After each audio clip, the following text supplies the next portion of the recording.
barrier number 4, and you're going to love this one. All it is stop lying to God. God is a God who only operates in truth, right? And so when we are not telling him the truth, he doesn't respond. God doesn't respond to lies. He doesn't respond to anything other than the truth. And so until we are willing to get honest with him and begin to tell him the truth about how we see our situation, about how we see ourselves, and about how we see him, he's not going to respond to that. And so I think that, especially if you've grown up in church and in the Christian world, I think we've been taught to keep everything so Christianese, right? And so what we do is we tell God the things that we know we're supposed to tell him, even though we don't believe them in our heart. Or we tell him the things we think we're supposed to tell him that we've heard in sermons and Bible studies and classes and books and all of that stuff. And yet we don't believe them in our heart. And so what God's waiting for us to do is to cry out to him and say, God, this really stinks. God, I don't like this. God, I don't think you're taking care of me. God, I don't believe you're going to provide for me. And really, if we get honest, many times it's, God, I don't trust you. Now, we're afraid to tell God that because we think it's going to hurt his feelings. That's silly. It's not going to hurt God's feelings. God can handle it. God already knows it. He's just waiting for you to get honest, right?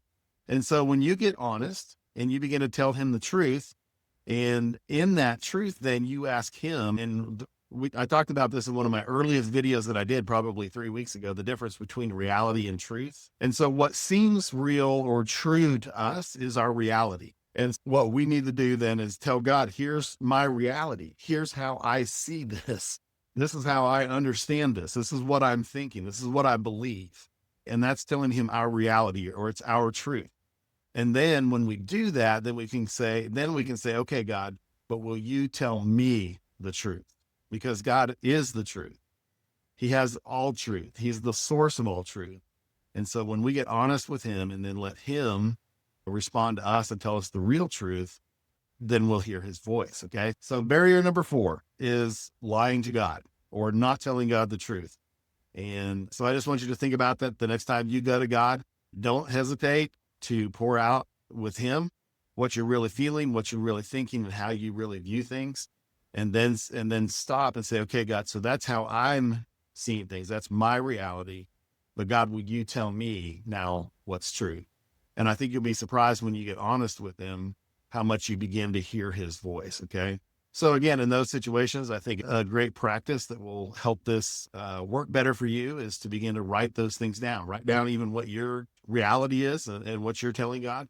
And then as you ask him to respond to you and tell you what's really true, then you can begin to write those things down and then go back and read it. And I think you'll be shocked at what you hear. So barrier number 4 is lying. Stop lying to God and start telling him the truth, because God only responds to the truth. If you're not hearing his voice, it may be because you're not willing to be honest with him and tell him how you really see things. All right. I hope that is helpful and gives you a little challenge. All right.